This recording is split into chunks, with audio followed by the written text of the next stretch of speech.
Fact Check TV.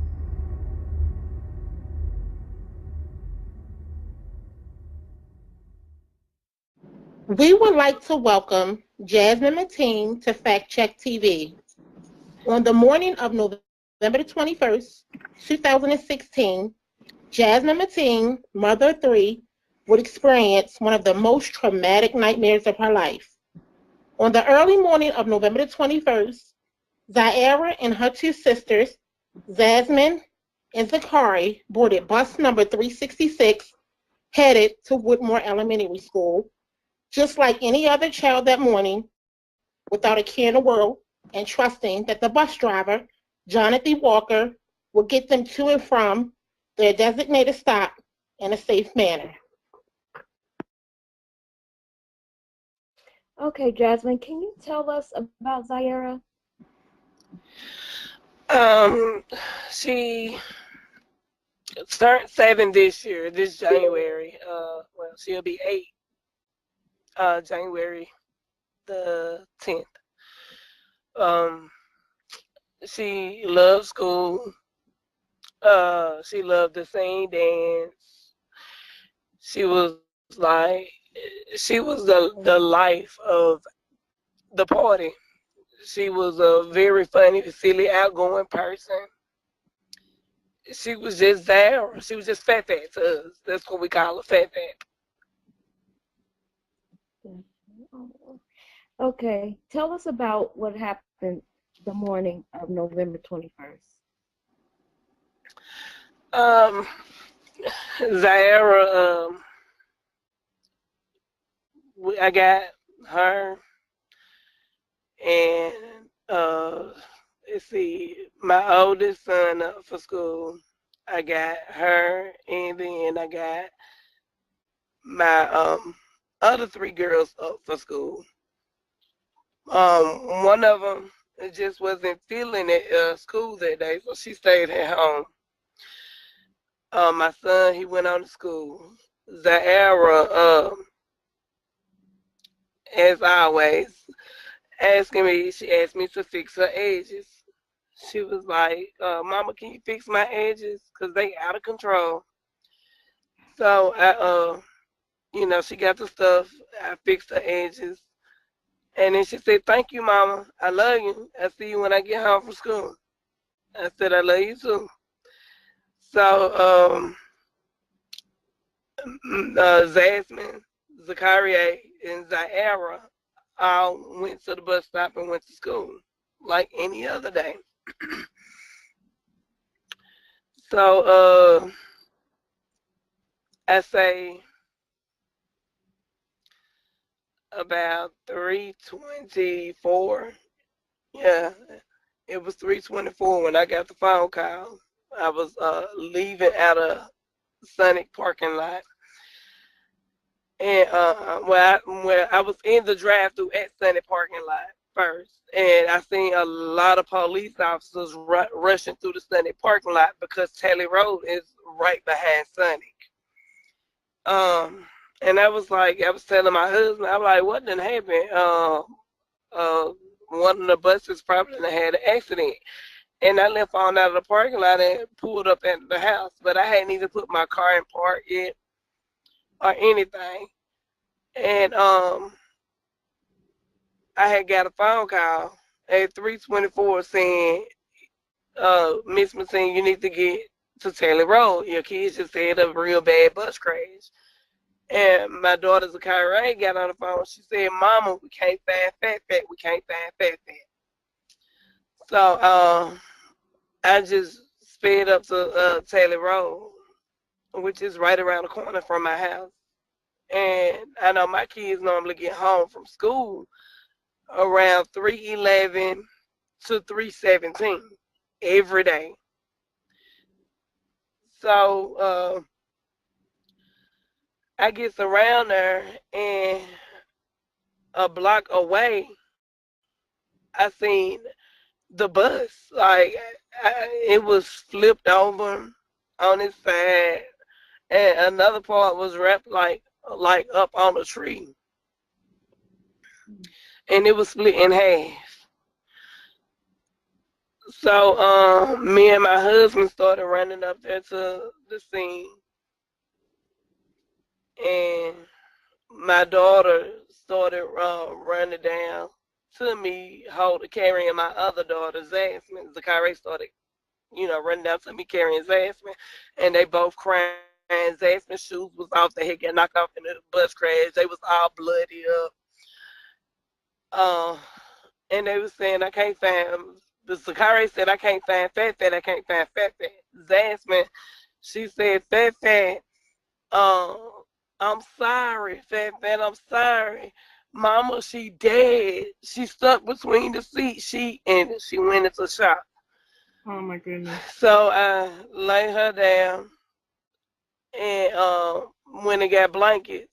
And then I went up there, pushing police officers because they tried to keep me away. And when I get like to the yellow tape, and all you seen were body parts, blood everywhere, and we looking for my child, but still couldn't find her. So I'm comforting other kids, wrapping them in blankets. And I seen a little girl with the same coat that my daughter had on. Her hair was somewhat similar to my daughter's hair. And I said Fat Fat and snatched her around, but it wasn't Fat Fat.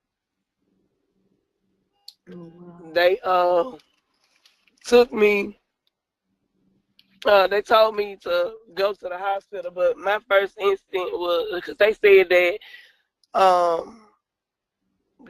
that some kids had already been transported to the hospital and to go look at the hospital, but I know that was a lie because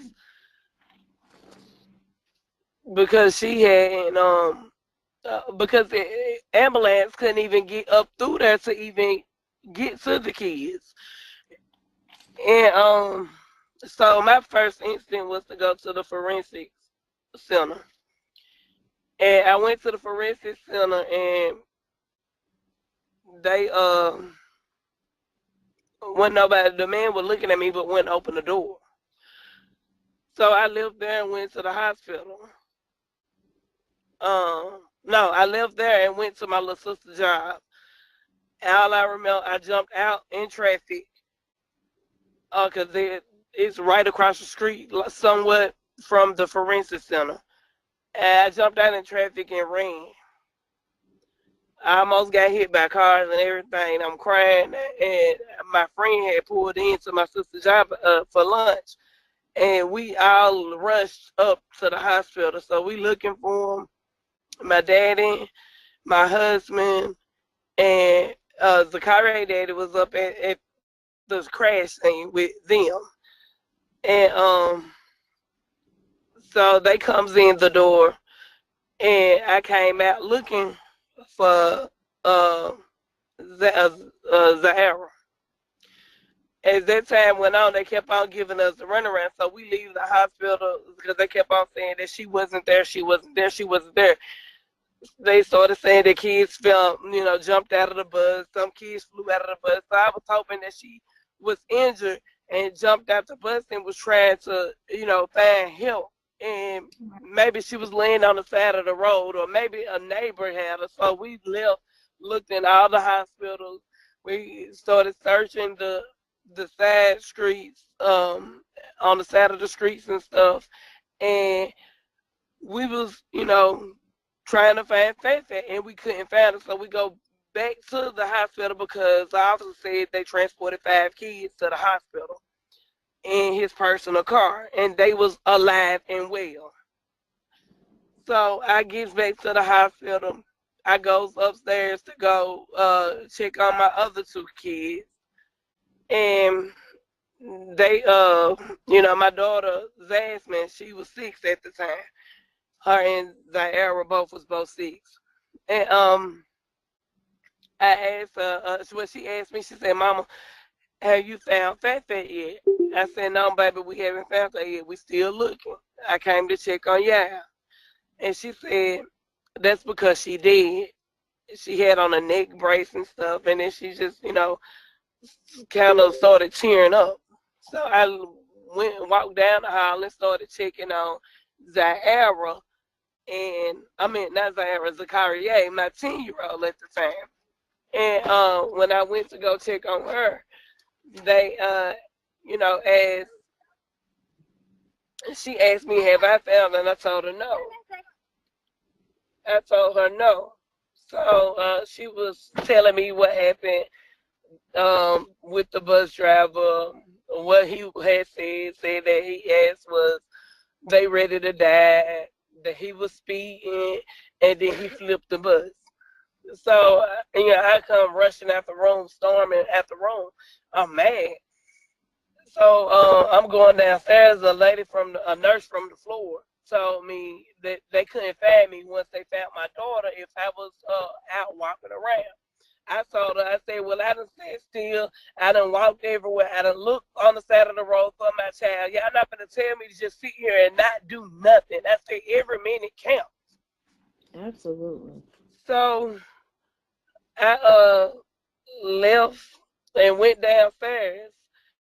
And I asked the lady at the front desk, I said, have the officer came in with those 5 kids? The officers at the scene said that a patrol officer, brought 5 kids here in his personal vehicle, and they was okay. And I wanted to know, was one of them my daughter? And they was like, and didn't no officer come there with 5 children. So the same nurse, she told me to follow her, that the doctors and stuff wanted to talk to us.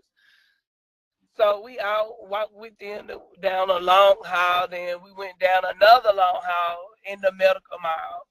And when we went in the medical mall, past the medical mall, down another long tunnel hall into this conference room, this big conference room on the other side of the hospital.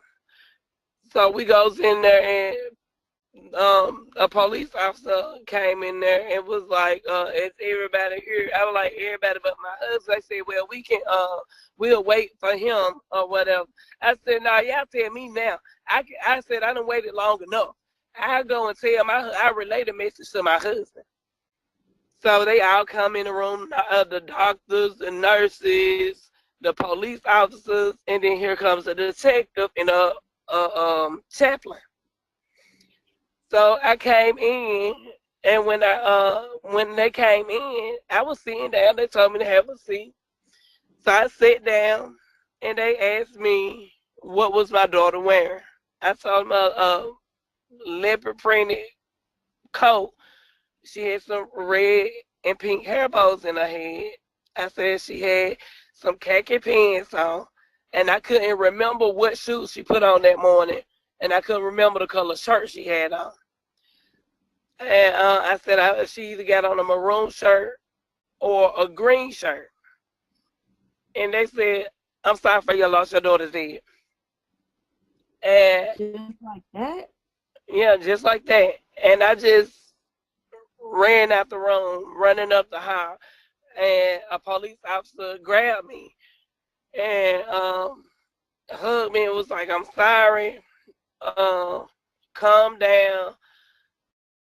And he was like, I give you my condolences. I don't know how you feel, but I can only imagine. So I goes on up to the front, back on the other side of the hospital to the front, finding my husband. I found my husband. And I said, baby, she dead. And he threw his food and just broke down. So then I went to the front desk. I was like, I said, take me to my baby body. Take me to my baby body. I haven't seen her since this morning. Take me to my baby body. And they was like, we don't know what you're talking about. So then Clarissa Mosley gave me a card with a detective name on it and told me to call that number so I can go to forensics. So I called the number and he met me at forensics. So when I got to forensics, I asked him, can I see my baby? And they told me no, because they did not want me to see her like that. And I told them that that's my baby. I want to see my baby. I haven't seen her since this morning. I want to see my baby. And they said they didn't want me to see her like that. Oh my God. So I begged the man, and he finally agreed to take a picture from her neck up.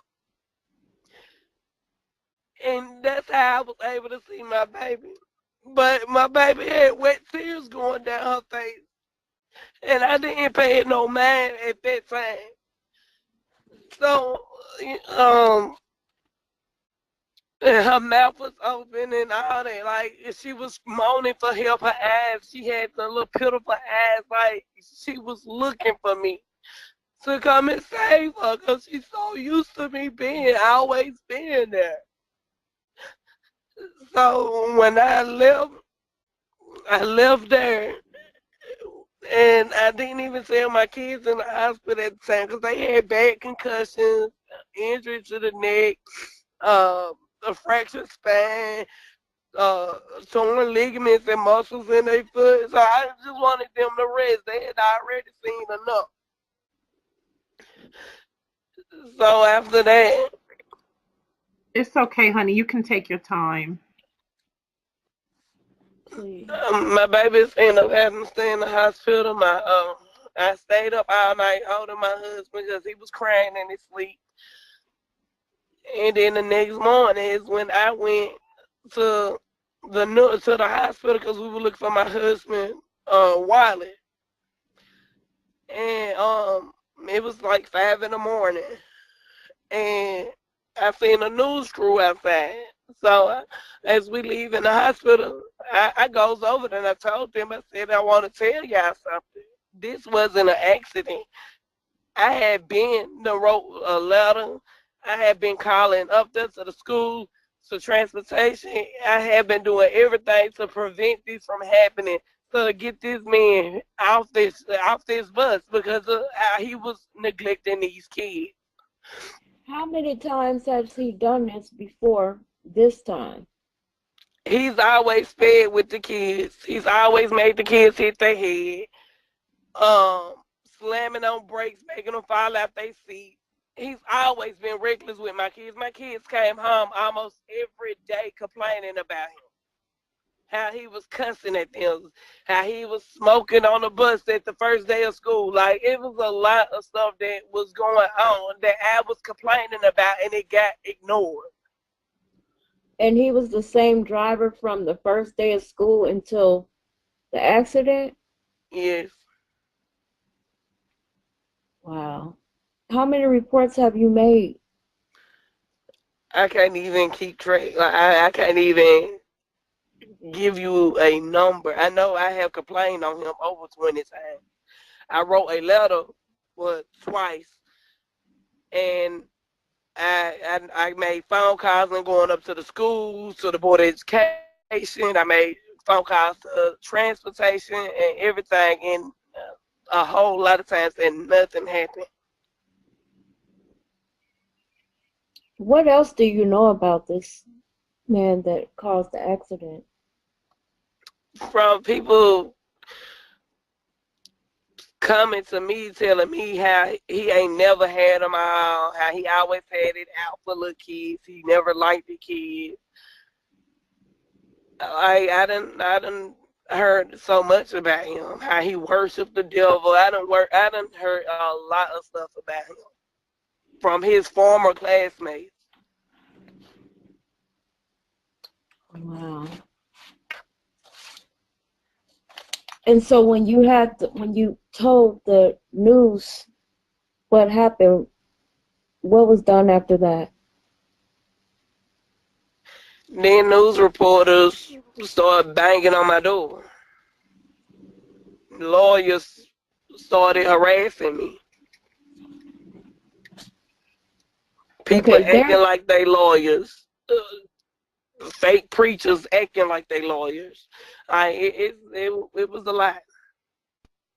There's been people disrespecting your baby's final resting place. Do you know where that's coming from and why? It's not her resting place. It's a memorial at the school.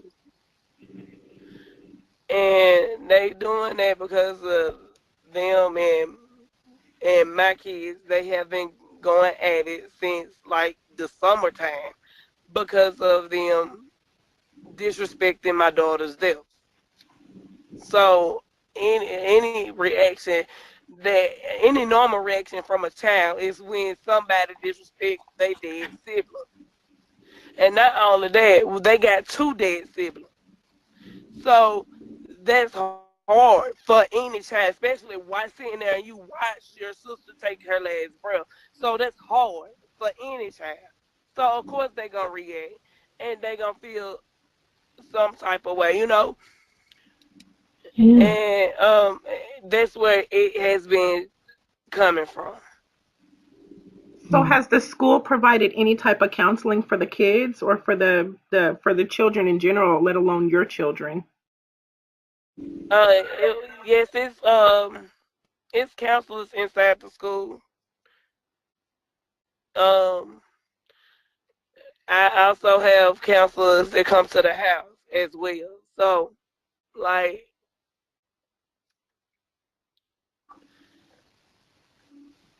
the school been real supportive when it comes to those kids. Good, good. Mhm. And And you so as, still have, go ahead, Tanya.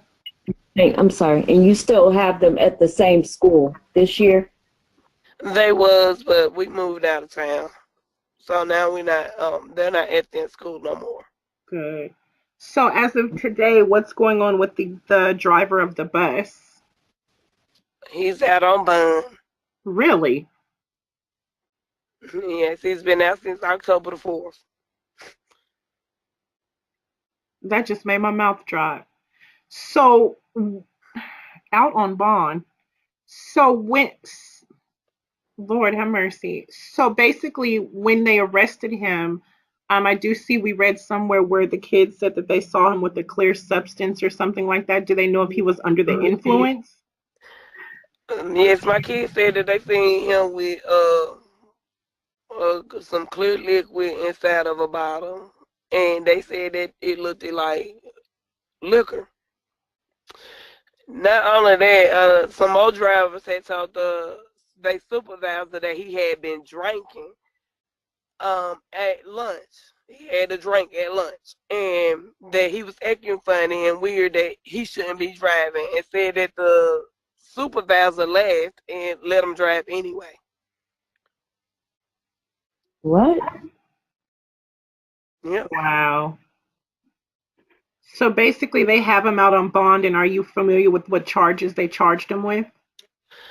6 counts of vehicular homicide, 1 count of using electronic device while operating a school bus, and 34 counts of aggravated assault with a vehicle.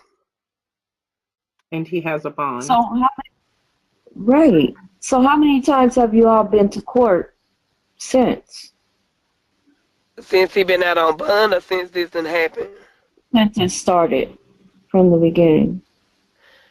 Um, we done had a whole lot of court hearings. Um, we just recently had one. What was it? A couple of days ago. And what is your lawyer saying? None of us agree with him being out on bond, especially for the holidays. All because he want to be out on bond with his child. Well, we don't get the option to be with our kids for the holidays. So why do he get an option to be with his kids for the holidays? How do y'all drop his bond from $150,000 to $50,000? I mean, yeah, $50,000, which you only got to pay 10% of that is $5,000 to get out. Like, I know when I went to jail on an aggravated assault, one aggravated assault charge was a $60,000 bond, which was $6,000 to get out. Right, And and you've taken 6 kids' lives, and you get to walk the streets for a $5,000 bond.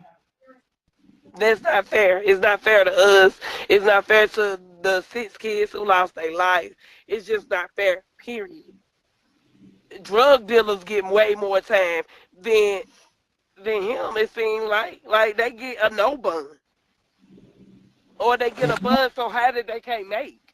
Exactly. Something that they usually set the bond for something that they know they wouldn't be able to bond out, but $5,000 sounds like a slap on the wrist. For $5,000 can't even compare to 6 children's 6 lives. kids' life. Exactly. So, are there any community activists that are trying to stop this or go against his bond or anything like that in the local neighborhood? No. So no activists have stand up to help at this point. No. The only thing that done happened in this community is I did a march. I got petitions signed to get private contractors. So at least in District 5, we got private contractor drivers. Oh, good. Because they had re-signed with Durham. The school board had re-signed the contract with Durham to use their bus services. Wow. So has anybody ever been able to, because I do see at one point, I did see where he did get into a bus accident. And I want to say, like 2 months before that. Yeah, I was He going to had say it was shortly sideswiped the car. Us parents never knew anything about that. And there was never any type of suspension or anything. Never.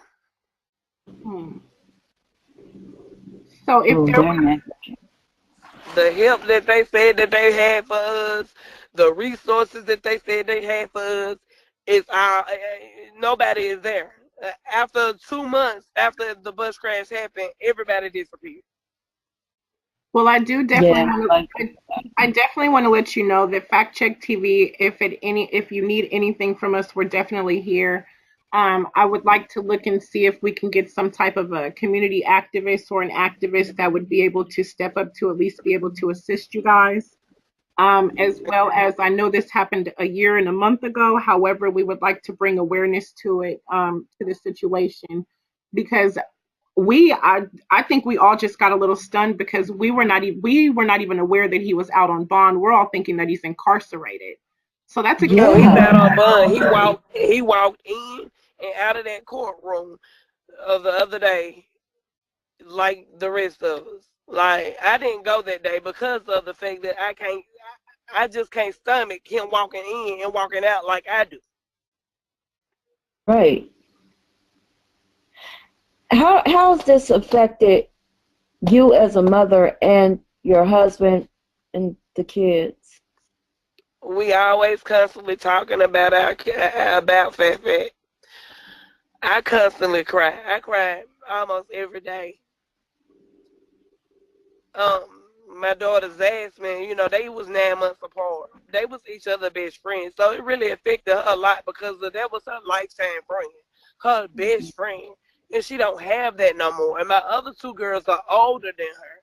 So it's like she don't have, nobody to play with like that no more because they're not into the same things that she's into. Yeah. So she's sad all the time. Oh, I wish Fat was still here. She'll do this with me. Or, it's always something that she always saying something to remind herself of Fat absence. Yeah. What message can you give to other mothers and families going through this tragedy? It gets hard, especially around the holidays and their birthdays. But in able to get through it, you're going to always have to remember their names. Always keep their names going. Celebrate everything. I don't care if it's just releasing balloons for them for the holidays or candlelights for the holidays. Just always keep their name alive. Absolutely. And it also helps to talk to other parents in the same situation. Have you started a support group or anything like that for the other parents or other parents going through what you're going through? No, I haven't started a support group, but I have found myself talking to a lot of parents on Facebook who done lost kids. And they come to me, ask me all the time, how do you do it? How do you keep going on? You're so strong. You give me life. You motivate me. You give me strength. But little do they know, I have my weak point. I have my lowest days. I cry like they cry. It's Can I human ask you nature a to cry. question? Yes. Hello? Can you hear me? Can you guys hear me? Yes. I just wanted to ask you, as a mother, what would you like to see done as far as justice is concerned? This is Fat Check's mother, and I remember so vividly when this story made breaking news. I'll never forget the day I was laying in my bed and I was utterly devastated by it, and I did not realize, because it a year later, hasn't it been, isn't this like the 1 year anniversary?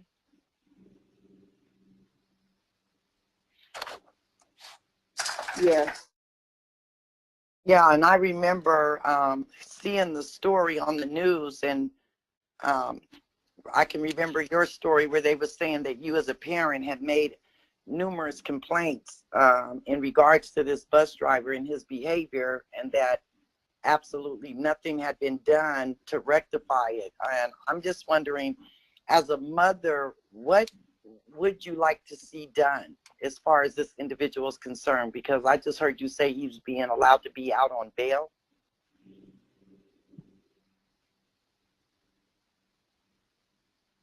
Jasmine? Because I don't know if she can hear me, because hold on. Can you hear me? Jasmine? Yeah, oh, Yes. there you are. Okay, I can hear you now. Okay. Me as a mother, what I want to see done, I want to see him back in jail, and I want him to get the accurate time that he needs. I don't want him to get time for these kids and they run it consecutively. These were 6 innocent kids. They were 6 separate kids. So I Right. feel like he should be charged, well, which he is, but I feel like he should do time for all 6 kids individually, and I not ran consecutive. And for that company, I feel like they should be shut down. Every week it's a Durham bus crash where kids is getting either injured or dying. Wow.